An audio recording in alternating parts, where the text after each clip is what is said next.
Now I'm gonna talk a little bit about my book, Sharp Leadership, Overcome Adversity to Lead with Authenticity. Talks about me growing up, integrating the school during the same time period as the movie Remember the Titans. My experiences were very similar. What I learned through that experience, people went from calling me names to being my friend. I learned that people want three things. I don't care how much education you have. I don't care what your economic level is. I don't know what your background is. Everybody wants three things. They want to be loved, they want to be respected, and they want to be successful. Those three things are common for everybody. So in my book, there's 5 principles that I'll talk about. The first one is quitters never win and winners never quit. My high school coach was the third most influential person in my life. He's the one that sent the recruiter to my high school to recruit me to play football at the Naval Academy. And I didn't know what the Naval Academy was, and it was only 90 miles up the road, primarily because there weren't a whole lot of people that looked like me that were going to the Naval Academy. My senior year in high school, recruiter comes in, Tom Flaherty, 6'3", blue suit, white shirt, blue tie, white cover. He says, I'm from the Naval Academy and I want to recruit you to play football. I graduated from high school in 1971.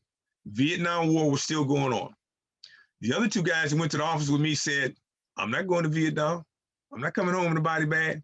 I was the only one that stayed and listened because my dad always told me never turn down an opportunity that you haven't been offered. So I listened.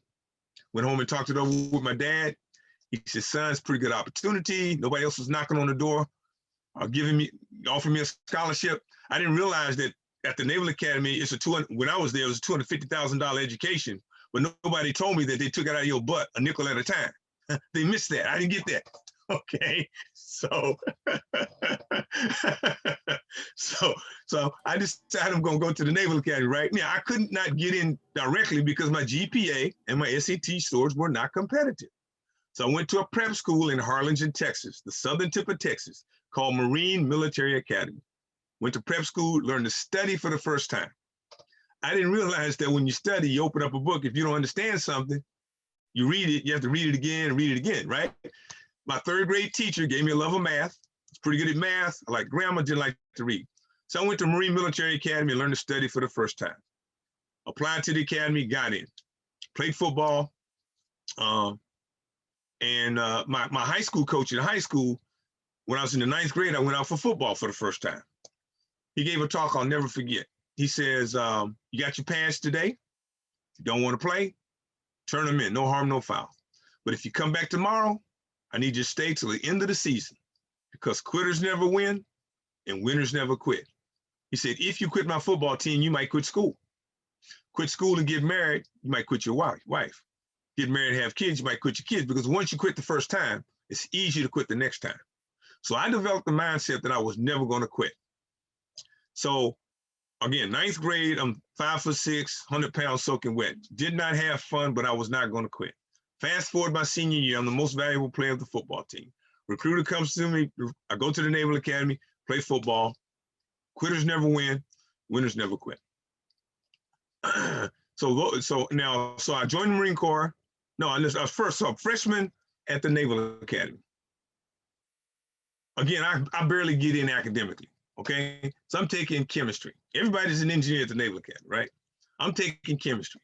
After about 2 weeks, it feels to me like the teacher is talking French and I only understand English, right? So I can remember crying myself to sleep, saying, Lord, what in the world am I going to do? I said, you know what? I'm not going to quit. So I went in and talked to the instructor, got some extra instruction, and he went over some formulas. It made a little bit more sense. But what I did was I committed that I was going to spend whatever time I needed to in chemistry. I spent more time in chemistry than all my other subjects put together. And I made a B in chemistry first semester and second semester. Quitters never win and winners never quit. I decided to go into the Marine Corps. I decided to become a pilot in the Marine Corps. They tell you in ground school, day one. When I was there, the attrition rate is 66%. Only one out of you guys that start this ground school are going to get your wings. I look to the left, I look to the right. I say, y'all not going to be here, but I'm going to be here because Coach Sparks said quitters never win and winners never quit. So I'm matriculated through that. So that principle's in the book, and that's been a foundation of my life. Second principle is take care of your troops. Always take care of your troops. In the Marine Corps, when you go eat, you go to the field, you go someplace else, the higher the rank, the later you eat. The lower the rank, the sooner you eat. That symbolizes you always take care of your people. Because if you take care of your people will take care of you. If you don't take care of your people won't take care of you. So you say, okay, Carl, that's good in the military. How does that apply to the civilian world? I'm glad you asked.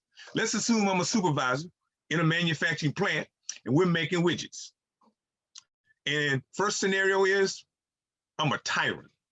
I lie, cheat, steal, yell at my people, right? And then there's a quality person.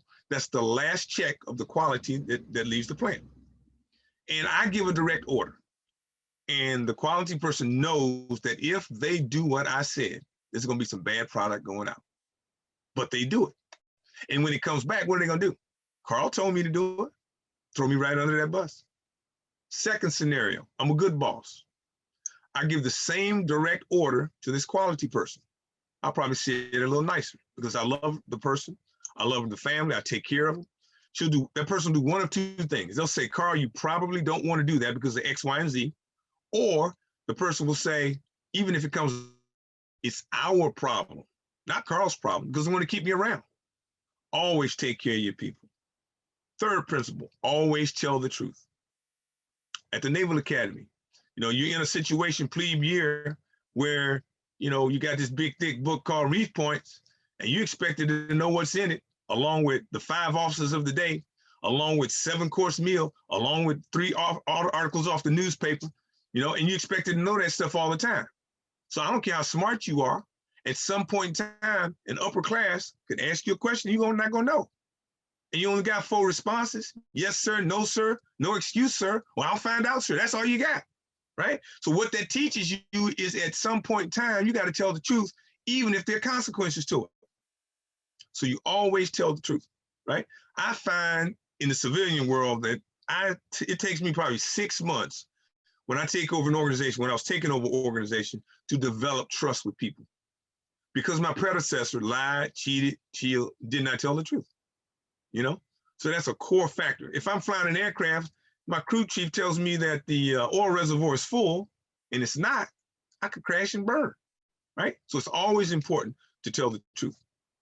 The third principle is relationships. It's all about relationships. Nobody gets to where they are without relationships.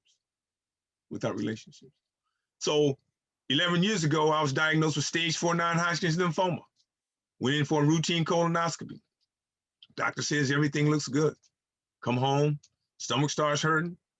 Can't lay on my back, can't lay on my stomach. Go to the doctor, get some pills. Nothing's working. So the doctor says, okay, I'm gonna do an x-ray of your stomach.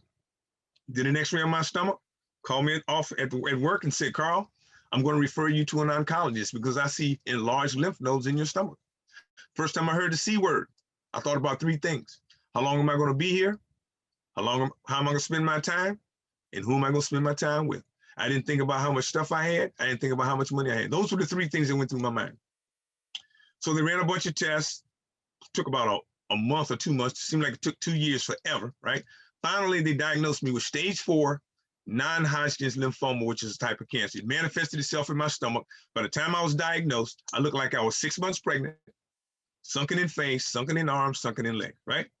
So what I did was, I was at the VA getting treated, and fortunately, I had a doctor that was very, very good, and I had a routine that I developed, and I got through that scenario. But while I was going through the cancer journey, there were several people that poured into my life during that time period. One was a guy named Stan Gray, who graduated a year after I did.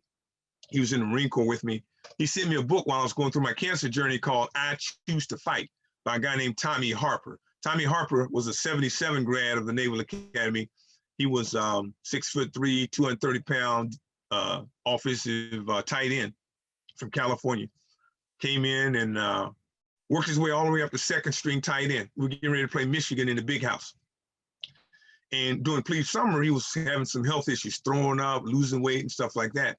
So they told Tommy just before that game that not only are you not going to the game, we're gonna have to do emergency surgery on you. So they did testicular surgery on Tommy. And But they didn't tell Tommy this, and they didn't tell him that. They told the coaches, told his parents, and told everybody else. They gave Tommy an 8% chance to live 6 months. This is 1973. If you can imagine what radiation was then and what chemotherapy was. Tommy's mindset was, I'm gonna get back on the field. Tommy lived until he was 55 years old, and he had 2 kids. They told him, you're gonna die in 6 months and you'll never have kids. So while I'm going through my cancer journey, I'm reading this book about Tommy Harper. I'm thinking, if Tommy can go through this in 1973, I can go through this in 2010.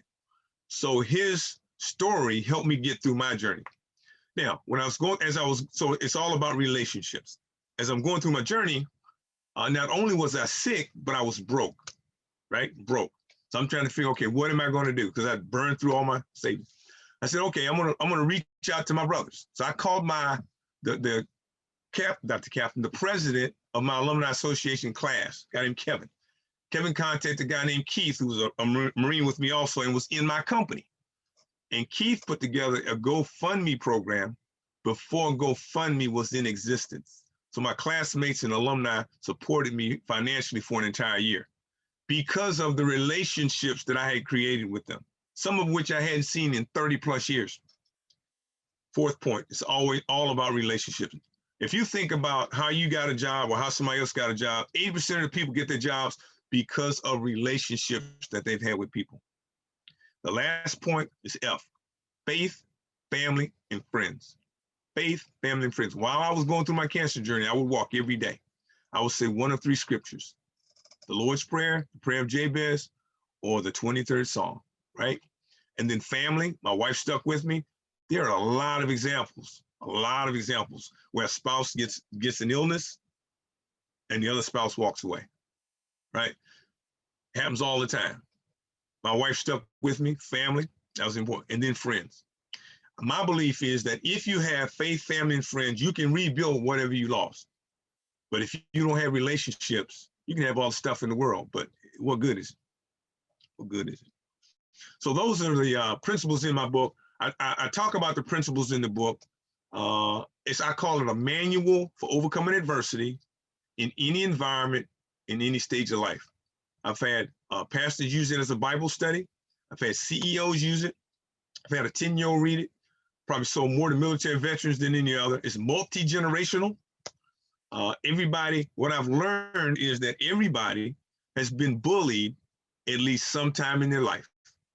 Either you're too fat, you're too skinny, you're too black, you're too white, you're too smart, you're too dumb, you're too something. Everybody resonates with that, okay? Everybody's had at least one bad boss if they've been in the workforce any length of time. That's a commonality. Everybody's had either themselves or a loved one have a very serious illness and or death. So those things are common in everybody's life. It's an easy read. Most people can read anywhere from 2 hours to 4 hours, but after each chapter, it has questions. What did you learn? What are you going to do differently? So it's really it's like a workbook. I've seen people take the book, just the book, and say, you know what, I'm going to start up a business. I ran into a guy and he bought a book. His wife had her first chemotherapy. He went straight to chapter 11, which is my cancer journey, and that blessed that family. So, it's a lot of different things here, and it resonates with people at different times in their life, and it's pretty transparent. It's a powerful read. It's an easy read. My role and goal in life is to get the book in the hands of as many people as possible and share the principles with as many people as possible, because I do believe that it's life-changing.